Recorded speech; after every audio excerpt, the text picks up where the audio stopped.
इस श्राप की वजह से नहीं हो पाया था राधा कृष्ण का विवाह। हिंदुओं में देवी राधा और भगवान श्री कृष्ण को प्रेम का प्रतीक माना गया है, मगर इनका विवाह कभी नहीं हुआ। आखिर क्यों नहीं हुई राधा कृष्ण की शादी? हिंदू धर्म में बहुत सारे देवी और देवताओं को पूजा जाता है। श्री कृष्ण और देवी राधा को भी हिंदू धर्म में विशेष स्थान प्राप्त है। ऐसा कहा जाता है कि श्री कृष्ण भगवान विष्णु का अवतार थे, वही देवी राधा लक्ष्मी जी का स्वरूप थी। वास्तव में भी राधा कृष्ण से जुड़ी कथाओं में भी यही सुनने को मिला है कि राधा और कृष्ण ने एक दूसरे से कभी विवाह नहीं किया था। मगर सभी यह भी जानना चाहते हैं कि आखिर ऐसी क्या वजह थी जो राधा और कृष्ण का विवाह नहीं हुआ। भगवान श्री कृष्ण के परम भक्त श्रीधामा जब उनके दर्शन के लिए गोलोक पहुंचते हैं तो वह अपने आराध्य को पुकारते हैं। बहुत पुकारने पर भी उन्हें श्री कृष्ण के दर्शन नहीं होते हैं। तब वह नारद जी के पास जाकर इसका कारण पूछते हैं। नारद उन्हें बताते हैं कि आप अधूरा नाम ले रहे हैं।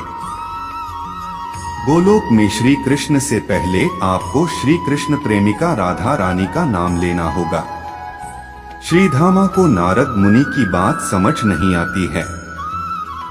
वह किसी तरह से अपने आराध्य के दर्शन करते हैं। उन्हें भोग में माखन चढ़ाते हैं।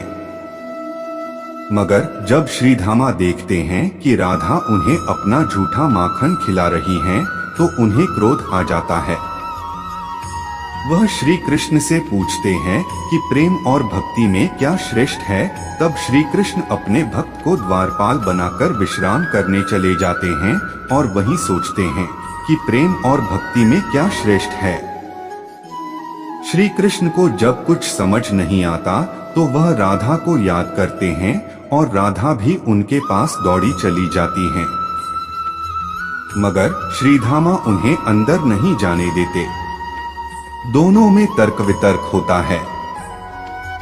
जैसे ही राधा श्री कृष्ण के कक्ष में प्रवेश करने वाली होती हैं, श्रीधामा उन्हें 100 वर्ष तक श्री कृष्ण को भूल जाने और मृत्युलोक में रहने का श्राप दे देते हैं।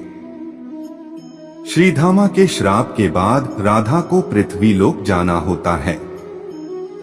श्री कृष्ण भी अपनी राधा से मिलने के लिए पृथ्वी पर जन्म लेते हैं।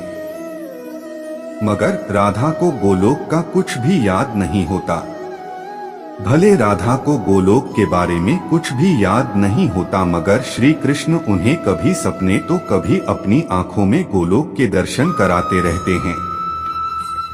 राधा को भी श्री कृष्ण से प्रेम हो जाता है। मगर राधा के बाल सखा एवं महापंडित उग्रपद के पुत्र आयान को भी राधा से प्रेम होता है। वह राधा को हासिल करने के लिए श्री कृष्ण को मारने का प्रयास करता रहता है।